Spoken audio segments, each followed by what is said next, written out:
Good afternoon guys. Alam nyo guys, pag may mga ganito kayo guys, palatandaan yan nga mga Katoliko yan. Yan, mga larawan.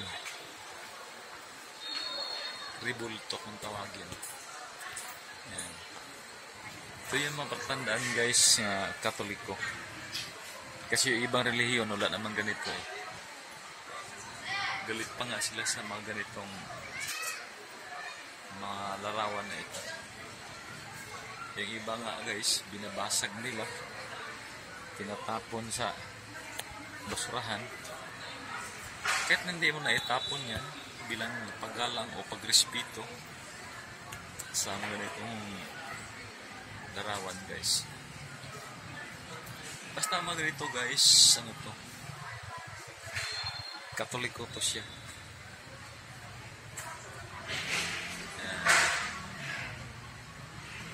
Pero ang mga Muslim guys, naniwala kasi hindi ginagalang nila to guys. Nirespeto nila si Mama Mary sa mga Muslim. Pero sa ibang reliyon talagang ano nila yun guys. Parang nasusuklam sila. Hindi naman sila inaano. Ayan guys. Ito guys.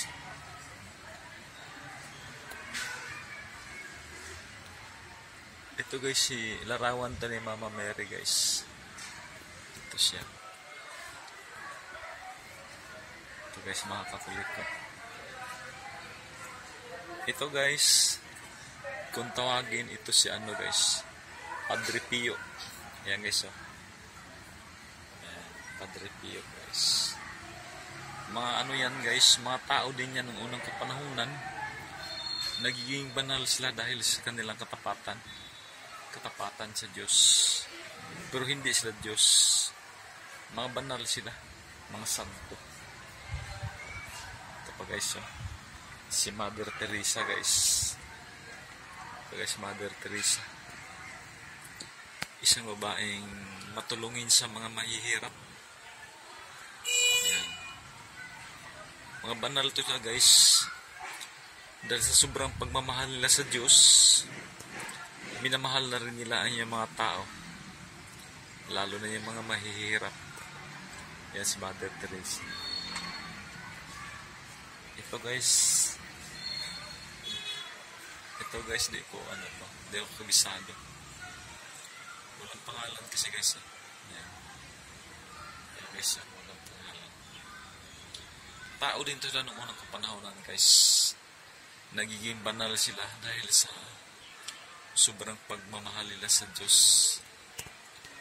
Ngayon, bihira na yan ngayon guys. Ito guys, oh. Adoration to siya guys. Adoration. Yan. Adoration yan guys. Ayan yung pintuan guys. Oh. Yan. Ito guys, simbahan. Okay guys, maraming salamat po guys. Hanggang dito lamang po guys. Thank you very much. God bless you guys sa inyong lahat. Pagpalain sana tayo ng ating poong may kapal. In Jesus' name. Amen. Thank you guys. Simbahan kasi ito guys.